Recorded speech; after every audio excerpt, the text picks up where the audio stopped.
mystery of St. Patrick's Day and the mystery of the Christian faith is told.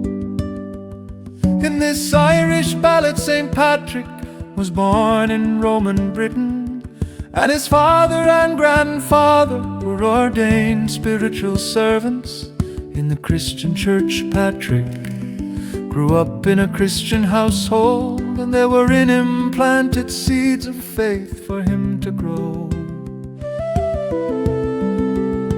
During the last days of the Roman Empire, as the Roman Empire crumbled, Britain's west coast came under plundering raids by Irish raiding parties. They came to his family's home, and the castle was burned to the ground. Patrick lost everything, his home, his family, and only the youngest son, Patrice, survived from the slaughter.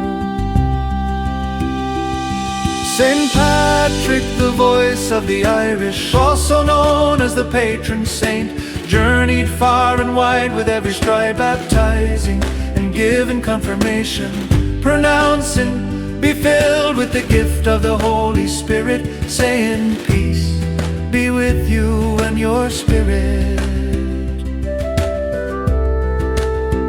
In his confession, St. Patrick tells us his story. I, Patrick, a sinner, a most unlearned man, tirelessly give thanks to God, knowing his divine power has shown himself to me, the least among his faithful, and an unworthy man, despised by many. He bestowed upon my heart the gift of unlimitless faith, so that in these final days I can carry out his divine work.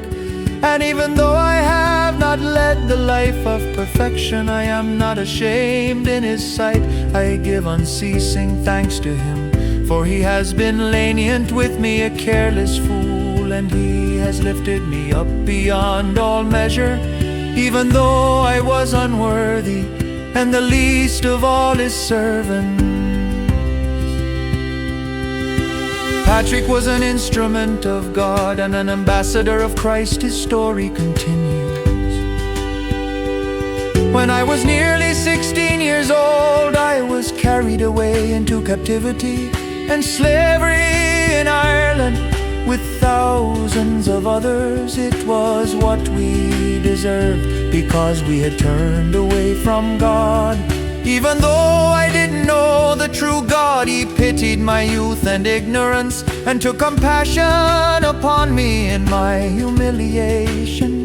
Through his great goodness, God granted me grace, so that my capture and enslavement served to chasten me, and thereby God opened my unbelieving heart. St. Patrick, the voice of the Irish, also known as the Patron Saint, journeyed far and wide with every stride, baptizing and giving confirmation, pronouncing, "Be filled with the gift of the Holy Spirit," saying, "Peace be with you and your spirit." His confession of faith continues. I would often remain in the woods or on the mountain, and wake before dawn for prayer, whether in snow, in frost or rain. Then one night I heard a voice in my sleep saying, "It is good that you fast, for soon you will return to your country." So with God's power guiding me, I fled from my master of 6 years, and from the place of my captivity, Patrick began to search himself.